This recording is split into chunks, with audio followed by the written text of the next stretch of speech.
बऱ्याचदा गृहिणींना प्रश्न पडतो रोज रोज जेवणामध्ये कोणती भाजी बनवावी किंवा ऑफिसला किंवा शाळेच्या टिफिनसाठी रोज रोज कोणती भाजी द्यावी। तर आज इथे मी 5 प्रकारच्या भाज्या दाखवलेल्या आहेत। नमस्कार, सुजाताज होम किचनमध्ये तुमचं खूप खूप स्वागत। आजच्या व्हिडिओमध्ये मी 5 दिवसांसाठी 5 प्रकारच्या भाज्या दाखवलेल्या आहेत। भाज्या अगदी सोप्या आहेत, कमीत कमी वेळात तयार होतात।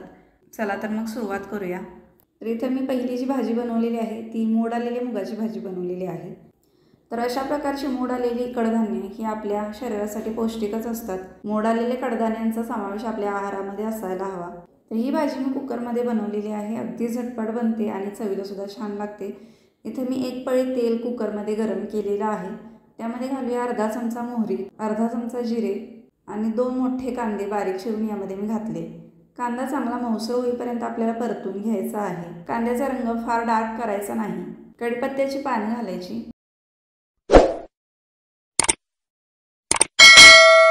हिंग घातलं। आता इथे मी आल्याचा तुकडा आणि 6 ते 7 लसणाच्या पाकळ्या घेतल्या।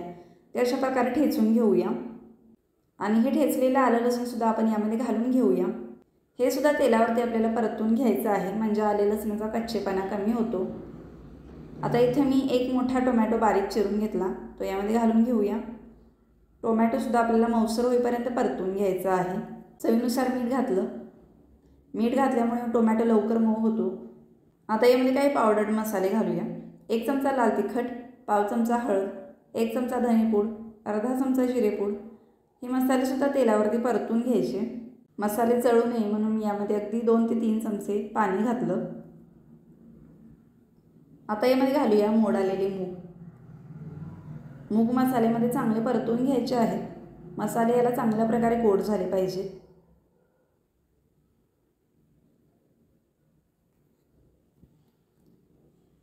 आता यावरती मी झाकण ठेवलं। अशा प्रकारे मूग 2 ते 3 मिनिटं आपल्याला वाफेवरती शिजवून घ्यायचे आहेत, म्हणजे मसाल्यांची चव यामध्ये चांगल्या प्रकारे उतरते। ताटामध्ये मी 1 वाटी पाणी घातलं। आता हे पाणी गरम झालं की यामध्ये घालून घेऊया। एकदा मिक्स करून घ्यायचं। 1 चमचा गरम मसाला घातला, मिक्स करून घेऊया। आता झाकण ठेवून मध्यम गॅसवरती याच्या मी 2 शिट्या काढून घेणार आहे। मोड आलेले मूग शिजायला फारसा वेळ लागत नाही, त्यामुळे मध्यम गॅसवरती 2 शिट्या खूप झाल्या। आता कुकर पूर्णपणे थंड झाल्यानंतर आपण चेक करूया। तर भाजी आपली छान अशी तयार झालेली आहे। मूगसुद्धा अगदी चांगल्या प्रकारे शिजलेले आहे। आता यामध्ये घालूया बारीक चिरलेली कोथिंबीर आणि हे मिक्स करून घ्यायचं आहे। ऑफिसला किंवा शाळेला द्यायला ही भाजी पटकन बनते आणि चवीलाही खूप छान होते, शिवाय पौष्टिकसुद्धा आहे। आता आपण दुसरी भाजी बघूया। तर इथे मी कोबीची भाजी बनवणार आहे। कोबी मी इथं बारीक चिरून स्वच्छ धुवून घेतलेला आहे। या भाजीमध्ये घालण्यासाठी इथे मी 2 ते 3 चमचे पिवळ्या मुगाची डाळ भिजत घातलेली आहे। अशा प्रकारे डाळ भिजवली म्हणजे भाजीमध्ये ती लवकर शिजते। आता इथं मी कढईमध्ये पळीभर तेल गरम केलं, त्यामध्ये घालायचं अर्धा चमचा मोहरी, अर्धा चमचा जिरे, 7 ते 8 लसणाच्या पाकळ्या ठेचून घालायच्या, कढीपत्त्याची पानं घालायची, एकदा हलवून घ्यायचं। 2 बारीक चिरलेल्या मिरच्या घालायच्या, 1 बारीक चिरलेला कांदा घातला। कांदा मऊसर होईपर्यंत परतून घ्यायचं। चवीनुसार मीठ घालूया। आता यामध्ये घालूया 2 चिमूट हिंग, हे सुद्धा आपल्याला परतून घ्यायचं आहे। आता यामध्ये घालूया चिरलेला कोबी। कोबी एकदा तेलावरती परतून घ्यायचा। कोबी तुम्ही आदल्या दिवशी रात्रीसुद्धा चिरून ठेवू शकता। त्यानंतर घालायची भिजवलेली मुगाची डाळ आणि पाव चमचा हळद। हे सर्व व्यवस्थित मिक्स करून घ्यायचं आणि झाकण ठेवून 5 मिनिटं वाफ काढून घ्यायची आहे। मध्ये मध्ये हलवत राहायचं, नाहीतर कोबी खालून करपू शकतो। आता घालूया बारीक चिरलेली कोथिंबीर। मुगाची डाळ ही इतर डाळींपेक्षा लवकर शिजते, त्यामुळे घाईच्या वेळी मुगाची डाळ तुम्ही कोबीच्या भाजीमध्ये वापरू शकता। ही भाजीसुद्धा अगदी झटपट तयार होते। आता तिसरी रेसिपी आपण बघणार आहोत। इथे मी कारल्याची भाजी बनवलेली आहे।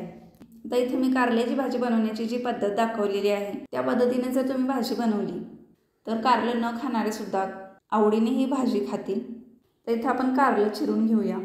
तर कारलं चिरताना मी अशा प्रकारे अर्ध गोलाकार अशा पातळ स्लाइस करून घेतलेले आहेत। कारलं अशा प्रकारे चिरून घेतलं म्हणजे लवकर शिजतं। तर सर्व कारलं चिरून झालेलं आहे। यावरती घालूया अर्धा चमचा मीठ। आता हे मीठ कारल्याला पहिल्यांदा अशा प्रकारे लावून घ्यायचं। मीठ कारल्याला लागलं आता कारलं हाताने अशा प्रकारे थोडंसं दाबून चोळायचं आहे, म्हणजे मीठ चांगल्या प्रकारे कारल्याला लागलं जातं.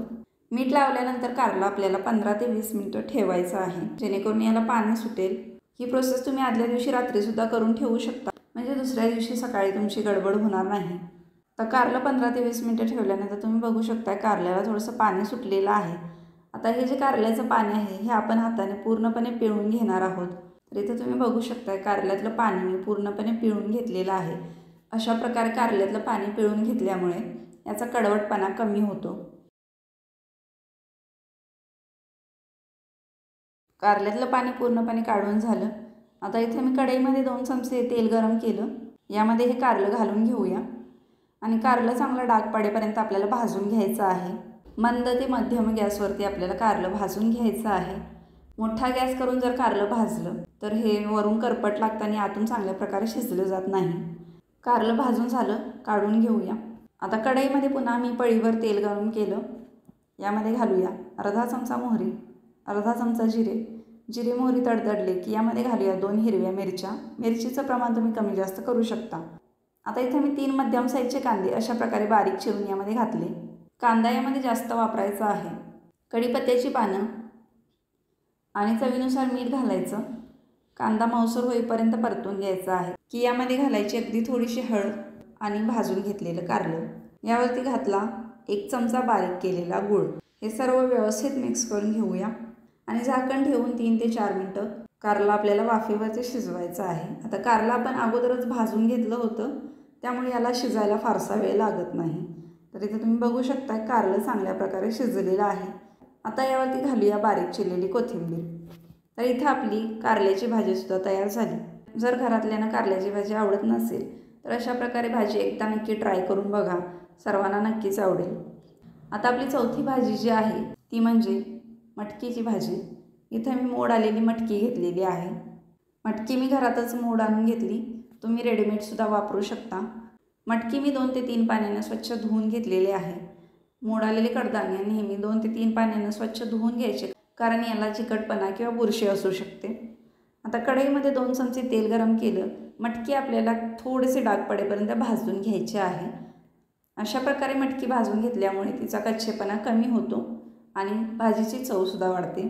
तर मटकीचा रंग बदलेपर्यंत आपण मटकी भाजून घेतली.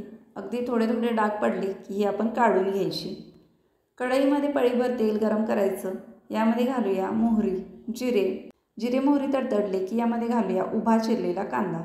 इथं मी 3 मध्यम साईजचे कांदे अशा प्रकारे उभे चिरून घेतले. मटकीमध्ये अशा प्रकारे उभा चिरलेला कांदा घातला की भाजी छान लागते. कढीपत्त्याची पानं घालूया. 2 मिरच्या अशा प्रकारे उभ्या चिरून घेतल्या. ठेचलेलं आलं लसूण यामध्ये घालायचं. हे सर्व आपण परतून घेऊया. चवीनुसार मीठ घालायचं. 2 चिमूट हिंग घातलं. कांदा मऊसूर होईपर्यंत परतून घ्यायचं. आता इथं मी 1 मोठा टोमॅटो अशा प्रकारे बारीक चिरून घेतला, तो यामध्ये घालून घेऊया. टोमॅटो मऊसूर झाला की यामध्ये घालायचा अर्धा चमचा लाल तिखट, पाव चमचा हळद, अर्धा चमचा धनेपूड. आता आपण मिरच्यासुद्धा वापरल्या होत्या, त्यामुळे लाल तिखट कमी वापरायचं आहे.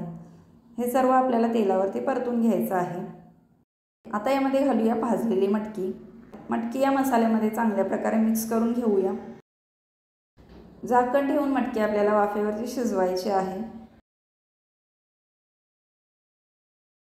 आता सर्वात शेवटी घातलं अर्धा चमचा गरम मसाला आणि बारीक चिरलेली कोथिंबीर. मिक्स करून घ्यायचं. मसाले जळू नये म्हणून मी इथं पाववाटी पाणी घातलं. तुम्हाला नुसतीच वाफेवरती करायची असेल तरी करू शकता. झाकण ठेवून पुन्हा 5 मिनिटं शिजवून घ्यायचं आहे. मध्ये मध्ये भाजी हलवत राहायचं. तर इथं आपली मटकीची भाजीसुद्धा तयार झाली. तर मटकीची भाजी नेहमी सर्वांना आवडते, त्यामुळे ही भाजी तुम्ही नक्कीच शाळेच्या किंवा ऑफिसच्या डब्याला देऊ शकता. शिवाय मोड आलेलं कडधान्य आहे, पौष्टिकच आहे. आता आपली शेवटची आणि 5वी भाजी म्हणजे भेंडीची भाजी. तर इथे मी 250 ग्राम भेंडी अशा प्रकारे चिरून घेतलेली आहे. भेंडी चिरताना फार बारीक चिरायची नाही, नाहीतर ती चिकट होते. मी अशा प्रकारे मध्यम साईजमध्ये ही चिरून घेतलेली आहे. आता इथे मी कढईमध्ये 2 चमचे तेल गरम करून घेतलं आणि भेंडी यावरती भाजून घ्यायची आहे. भेंडी अशा प्रकारे भाजून घेतली की याचा चिकटपणा कमी होतो आणि भाजीची चव वाढते. भेंडी आपल्याला डाग पडेपर्यंत भाजून घ्यायची आहे. जवळ भेंडी भाजली जाते तोवर आपण बाकीची तयारी करून घेऊ शकतो, जसं की कांदा टोमॅटो चिरून घेणं. तर अशा प्रकारे डाग पडेपर्यंत भेंडी आपण भाजून घेतली. काढून घेऊया. कढईमध्ये पळीभर तेल गरम करायचं. त्यामध्ये घालायचं अर्धा चमचा मोहरी, अर्धा चमचा जिरे, ठेचलेल्या लसणाच्या पाकळ्या हे तेलावरती परतून घ्यायचं.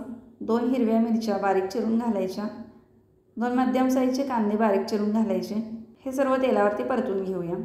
कांद्याचा रंग किंचित बदलला की यामध्ये घालायचा 1 मोठा टोमॅटो बारीक चिरून आणि चवीनुसार मीठ घालायचं. टोमॅटो मऊ होईपर्यंत आपल्याला हे परतून घ्यायचं आहे. टोमॅटो मऊसूर झाला की घालूया पाव चमचा हळद आणि अगदी थोडंसं लाल तिखट. आपण यामध्ये मिरच्यासुद्धा वापरलेल्या आहेत, त्यामुळे लाल तिखट कमी वापरायचं. मसाले एकदा तेलावरती परतून घ्यायचे. आता यामध्ये घालूया भाजलेली भेंडी. भेंडी मसाल्यांसोबत व्यवस्थित मिक्स करून घेऊया. आता झाकण ठेवून आपल्याला भेंडी वाफेवरती शिजवून घ्यायची आहे. भेंडी तुम्ही आदल्या दिवशी रात्रीत जर चिरून ठेवली तर दुसऱ्या दिवशी सकाळी भाजी करताना गडबड होत नाही. 3 ते 4 मिनटं वाफ काढून घ्यायची. भेंडी अगोदर भाजून घेतल्यामुळे शिजायला फारसा वेळ लागत नाही. तर इथं तुम्ही बघू शकता भेंडी चांगल्या प्रकारे शिजलेली आहे. आता यामध्ये घालूया बारीक चिरलेली कोथिंबीर. तर इथं तयार झाली आपली भेंडीची भाजी. तर इथं तयार झाल्या आपल्या 5 दिवसाच्या 5 भाज्या. या भाज्या तुम्ही ऑफिसच्या डब्याला किंवा शाळेच्या डब्याला देऊ शकता किंवा रोजच्या जेवणामध्ये सुद्धा करू शकता. या पद्धतीनं भाज्या तुम्ही एकदा ट्राय करून बघा. या तुम्हाला नक्की आवडतील. कशी वाटली रेसिपी कमेंटमध्ये नक्की कळवा. व्हिडिओ आवडल्यास लाईक करा, शेअर करा. चॅनेलला सबस्क्राईब करायला विसरू नका. धन्यवाद.